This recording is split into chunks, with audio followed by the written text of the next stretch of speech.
Report کے مطابق Starling terminals کی یہ کھیپیں اس وقت ایران سمگل کی گئیں جب ایرانی حکام نے معاشی مشکلات اور کرنسی کی قدر میں کمی کے باعث پیدا ہونے والے بدامنی کے دوران بڑے پیمانے پر انٹرنیٹ بند کر دیا تھا۔ رپورٹ کے مطابق امریکی محکمہ خارجہ کے حالیہ مہینوں میں تقریباً 7,000 سٹارلنگ ٹرمینلز خریدے، جن میں سے زیادہ تر جنوری میں خریدے گئے۔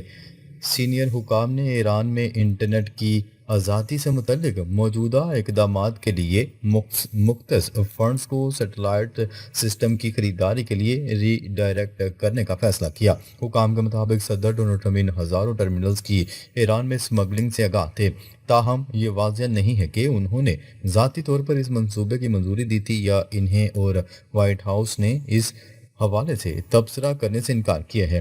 تہران نے امریکہ پر مظاہروں کو بھڑکانے کا الزام لگایا، تاہم امریکہ نے ان الزامات کی تردید کی ہے۔ خبر کے اگلے حصے میں بات کرتے ہیں، میزائل پروگرام ریڈ لائن ہے، بات نہیں ہو سکتی۔ ایران کے سپریم لیڈر کے سینئر مشیر علی شمخانی نے ایک بار پھر اپنے میزائل پروگرام کو ناقابل مذاکرات اور ریڈ لائن قرار دے دیا۔ بین الاقوامی خبرساں ادارے کی رپورٹ کے مطابق علی شمخانی کا عرب ٹی وی کو انٹرویو دیتے ہوئے کہنا تھا کہ ایران کا میزائل پروگرام ریڈ لائن ہے، اس پر کسی بھی قسم کی کوئی بات نہیں ہوگی۔ انہوں نے کہا کہ ایران کی فوج ہائی الرٹ ہے اور کسی بھی فوجی کارروائی کا فیصلہ کن اور مناسب جواب دیا جائے گا۔ رپورٹس کے مطابق شمخانی کا کہنا تھا کہ بیرونی طاقتوں کی طرف سے کسی بھی مس کیلکولیشن کی بھاری قیمت چکانا پڑے گی۔ انہوں نے کہا ہے کہ مذاکرات حقیقت پسندی پر مبنی ہوں، غیر ضروری مطالبات سے گریز کیا جائے تو بات آگے بڑھ سکتی ہے۔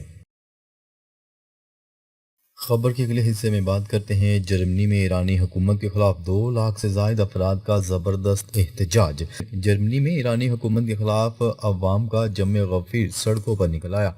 یورپی میڈیا کی رپورٹ کے مطابق میونخ میں سیکیورٹی کانفرنس کے موقع پر بڑے پیمانے پر احتجاج کیا گیا ہے۔ مظاہرے میں 2 لاکھ سے زائد افراد شریک ہوئے۔ مظاہرین نے ایران میں حکومت کی تبدیلی کے نعرے لگائے اور انقلاب سے پہلے استعمال ہونے والے شیر سورج کے نشان والے پرچم لہرائے۔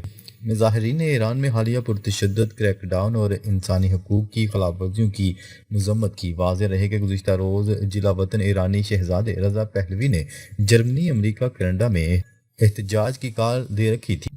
نیوز رپورٹ کے مطابق ہفتے کے روز تقریباً 2 لاکھ افراد نے میونخ سیکیورٹی کانفرنس کے موقع پر ایران کی حکومت کے خلاف مظاہرہ کیا، جبکہ کانفرنس میں عالمی رہنما جمع تھے۔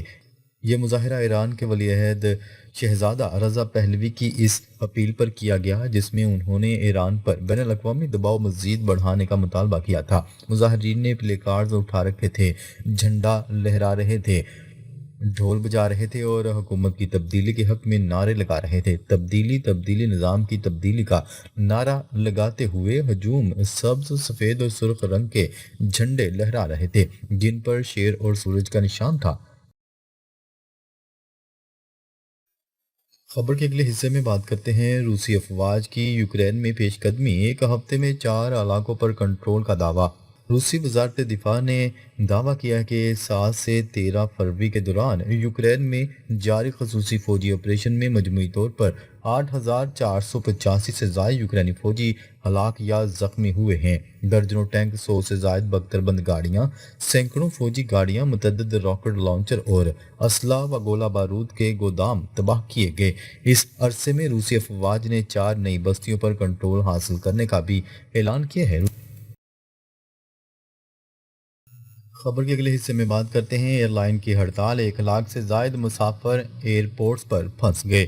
مانچسٹر، برطانیہ کی معروف فضائی کمپنی لفتھانسا نے ہڑتال کے باعث تقریباً 800 پروازیں منسوخ کر دیں، جس سے 1 لاکھ سے زائد مسافر مختلف ایئرپورٹس پر پھنس گئے۔ جرمنی میں تنخواہوں اور پینشنز میں اضافے کے مطالبات پر پائلٹس اور کیبن کریو کی جانب سے 24 گھنٹے کی ہڑتال کے اعلان نے فضائی آپریشن کو بری طرح متاثر کیا۔ برطانوی ذرائع ابلاغ کے مطابق ہڑتال کے باعث فرینکفرٹ اور میونخ جیسے بڑے ہوائی مرکز سے آنے جانے والی پروازوں میں شدید خلل پیدا ہوا اور سینکڑوں فلائٹس منسوخ کرنا پڑی۔ مسافروں کو متبادل سفری انتظامات کے لیے طویل انتظار کا سامنا کرنا پڑا، جبکہ کئی افراد کو اپنی سفری منصوبہ بندی تبدیل کرنا پڑی۔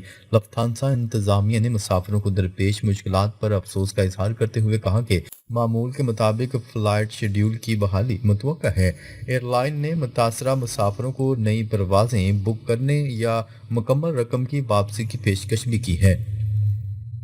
ناظرین، اب تک کے لیے اتنا ہی۔ مزید خبریں لے کر بہت جلد آپ کی خدمت میں حاضر ہوں گے۔ تب تک کے لیے اپنا خیال رکھیے گا۔